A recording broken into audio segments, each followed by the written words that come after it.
दुनिया का सबसे जदीद टैंक जो है इस वक्त हमारे इस्लामी मुल्क तुर्की के पास है। इटली नाम है इसका, अल्टे टैंक का नाम है।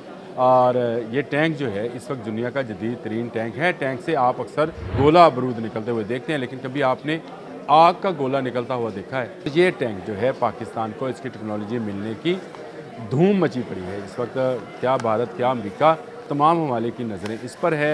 तुर्की से यह कहा गया है क्योंकि वो ये टेक्नोलॉजी पाकिस्तान को फराहम ना करे, लेकिन तैयब एर्दोआन जो इसी हफ्ते आ रहे हैं पाकिस्तान, सुनने में ये आ रहा है, जो कि मीडिया की खबरें हैं कि वो इस टैंक को पाकिस्तान को बेचने पे राज़ी हैं। नेटो जो कि अमेरिका का इत्तेहादी एक फ़ौजी इत्तेहाद है, उसके तहत कोई भी टेक्नोलॉजी अमेरिका से पूछे बगैर नहीं दी जा सकती। डोनाल्ड ट्रंप भी जो है इसमें एक बड़ी रुकावट हो सकते हैं, क्योंकि वो किसी भी इस्लामी दुनिया के किसी मुल्क को जो कि नेटो के अंदर ना हो, उसको ऐसी टेक्नोलॉजी फराहम करने से में रुकावट समझे जाते हैं। बिस्मिल्लाहिर्रहमानिर्रहीम। अगर आपसे मैं ये बात कहूँ कि दुनिया का सबसे जदीद टैंक कौन सा है, तो आपका जवाब क्या होगा? अमेरिका, चाइना, रशिया, इन्हीं के नाम आएंगे। और अगर मैं आपसे कहूँ कि ये पाकिस्तान के पास होगा, तो क्या आपको यकीन आएगा? इस पर बात करनी है मुझे कि दुनिया का सबसे जदीद टैंक जो है इस वक्त हमारे इस्लामी मुल्क तुर्की के पास है। इटली नाम है इसका, अल्टे टैंक का नाम है। और ये टैंक जो है इस वक्त दुनिया का जदीद तरीन टैंक है। टैंक से आप अक्सर गोला बारूद निकलते हुए देखते हैं, लेकिन कभी आपने आग का गोला निकलता हुआ देखा है? ये इसमें क्या क्या खसूसियात है और पाकिस्तान को ये टेक्नोलॉजी कब ट्रांसफ़र होगी और इसकी राह में कौन रुकावट बन रहा है, ये आज का मेरा वीलॉग है। तो मैं आपसे यहाँ से शुरू करता हूँ कि एटले जो है ये दुनिया का जदीद तरीन टैंक है। इसमें जो खसूसियात हैं वो दुनिया के किसी और टैंक में नहीं है। MBT यानी ये मेन बैटल टैंक है, जिसको तुर्की में तैयार किया जाता है और इसकी टेक्नोलॉजी भी तुर्की के पास ही है। ये टैंक तुर्की के ओटकर दिफाई इदारे मुसल्लह फ़ौज के लिए डिज़ाइन किया गया है और इसकी खसूसियात जो बहुत वसी हैं, उसमें एक खसूसियत ये भी है कि ये पाकिस्तान को मिलने जा रहा है। यानी इस तरह की ख़बरें इस वक्त मार्केट में मौजूद हैं कि इसकी टेक्नोलॉजी जो है वो पाकिस्तान को ट्रांसफ़र की जा रही है और इसमें बहुत बड़ी रुकावट डाली जा रही है। इसमें जो खसूसियात हैं जो मैंने इसका जिक्र किया था, इसमें आर्मर एंड प्रोटेक्शन, टैंक की साख्त में कंपोजिट लर्न कंपोजिट आर्मर मौजूद है और इसके मौजूदगी में इस टैंक को जो है वो महफूज बनाया जाता है। यानी जो गोला बारूद इसकी तरफ आएगा उससे ये टैंक खुद ब खुदकार तरीके से उससे बच पाएगा। और टैंक के मुखालिफ हमलों में एरा रेक्टिव आर्मर मज़ीद तहफ़्फ़ुज़ फराहम करता है।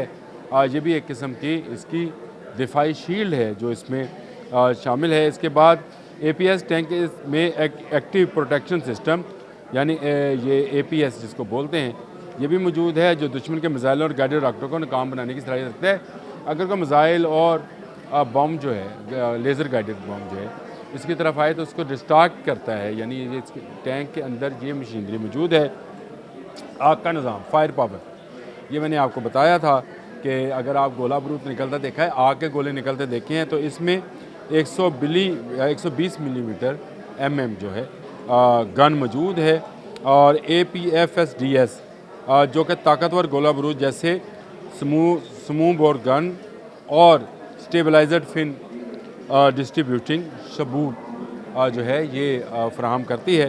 ये एक हीट का गोला निकालती है, जिसको अगर आप आग का गोला कहें तो नहीं, ये बहुत तबाहकुन है और जहाँ ये लगता है वहाँ हर तरफ आग ही आग फैला देता है। यानी वो बंकर जिनमें दुश्मन ख़ुद को गोली और गोला बारूद से महफूज समझता है, वो इसकी आग की तपिश में जल जाएगा। इसका अमले की तादाद कम होती है और फायरिंग की रफ्तार में इजाफा होता है। मोबिलिटी इंजन मोड नकलो हरकत टैंक में एक ताकतवर 1500 हार्स पावर का इंजन है जो इसे ज़्यादा ताकतवर और अच्छी नकलो हरकत के लिए फराहम करता है। इसमें हाइड्रोकोनोमेटिक सस्पेंशन सिस्टम इस्तेमाल किया गया है जो टैंक की नकलो हरकत को बेहतर बनाए। सस्पेंशन सिस्टम आप समझते हैं जैसे गाड़ियों में होता है, ऊंचे नीचे रास्तों में इसको सफ़र करने में जो है वो आसानी फराहम करता है। 70 किलोमीटर फ़ी घंटे की रफ्तार से ये टैंक मूव कर सकता है, यानी हरकत कर सकता है।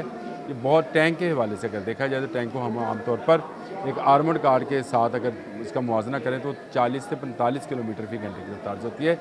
लेकिन ये टैंक 70 किलोमीटर फ़ी घंटे की रफ्तार से मूव कर सकता है। टैंकों के हवाले से ये बहुत तेज़ रफ्तार टैंक है। टैंक में जदीद कमांड एंड कंट्रोल सिस्टम शामिल है, जैसे मैदान, कम्युनिकेशन, कंप्यूटर और इंटेलिजेंस सिस्टम फ़राहम करते हैं।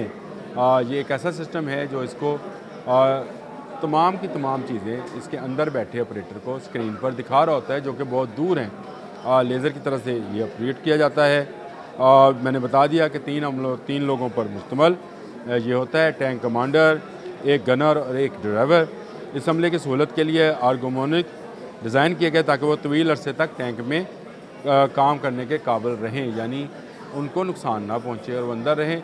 अंदर रहते हुए आपको ये भी शायद पता है कि नहीं, बता ही देता हूँ कि पैम्पर पहनना पड़ता है। और इसके अंदर एक ऐसा सिस्टम भी है कि जिसमें पानी को महफूज रखा जा सकता है, खाने की कुछ चीज़ों को महफूज रखा जाए ताकि लंबे अरसे तक जो है रखे। एमबीटी टैंक का वज़न तकरीबन 65 टन है, जो इसे क्लासिक की वज़न के हिसाब से मुतदल वज़न फराहम करता है। सिर्फ 65 kg जो है 65 टन जो है इसका वज़न है। खुद का निज़ाम और इंटीग्रेटेड सिस्टम शामिल हैं। और ये टैंक जो है पाकिस्तान को इसकी टेक्नोलॉजी मिलने की धूम मची पड़ी है। इस वक्त क्या भारत, क्या अमेरिका, तमाम ममालिक की नज़रें इस पर है। तुर्की से यह कहा गया है क्योंकि वो हिस्सा है अमेरिकी इत्तेहाद जो बना हुआ है उसका हिस्सा है, और इसे कहा गया है कि वो ये टेक्नोलॉजी पाकिस्तान को फराहम ना करे। लेकिन तैयब एर्दोआन जो इसी हफ्ते आ रहे हैं पाकिस्तान, सुनने में ये आ रहा है, जो कि मीडिया की खबरें हैं कि वो इस टैंक को पाकिस्तान को बेचने पे राज़ी हैं। और नेटो जो कि अमेरिका का इत्तेहादी एक फ़ौजी इत्तेहाद है, उसके तहत कोई भी टेक्नोलॉजी अमेरिका से पूछे बगैर नहीं दी जा सकती। डोनाल्ड ट्रंप भी जो है इसमें एक बड़ी रुकावट हो सकते हैं, क्योंकि वो किसी भी इस्लामी दुनिया के किसी मुल्क को जो कि नेटो के अंदर ना हो उसको ऐसी टेक्नोलॉजी फराहम करने से में रुकावट समझे जाते हैं। और अगर ये टैंक जो है ये पाकिस्तान को मिलता है तो पाकिस्तान खित्ते में जदीद तरीन टैंक का मालिक होगा। इससे पहले पाकिस्तान के पास अल खालिद है, और उसके बाद जो चाइना का टैंक है हैदर, जिसको हमने नाम दिया है, इस पर मैं अलग मौजू पे बात करूँगा। लेकिन ये टैंक जो है जो कि लेज़र गाइडेड बॉम्ब्स और लेज़र गाइडेड मिसाइल से ना सिर्फ लेस है, बल्कि इन्हीं से हिफाजत के लिए इसमें खुदकार सिस्टम भी मौजूद है। और आग के गोलों वाला सिस्टम जो है, फायर सिस्टम, जो कि मैंने पहले किसी और टैंक में, पाकिस्तान के पास किसी टैंक में नहीं है। तैयब एर्दोआन अगर ये तोहफ़ा पाकिस्तान के लिए लेकर आए हैं तो ये बहुत बड़ा तोहफ़ा होगा। उनके आने पर है कि वो पाकिस्तान के लिए क्या कुछ देते हैं और क्या पाकिस्तान उनसे कौन कौन सी दिफाई टेक्नोलॉजी, हम तो कारखाना टेक्नोलॉजी रखते ही नहीं है, दिफाई टेक्नोलॉजी हासिल करते हैं। और इसमें से सबसे अहम जो चीज़ है वो ये अल्टे टैंक है। आज के लिए इतना ही। अल्लाह हाफ़िज़।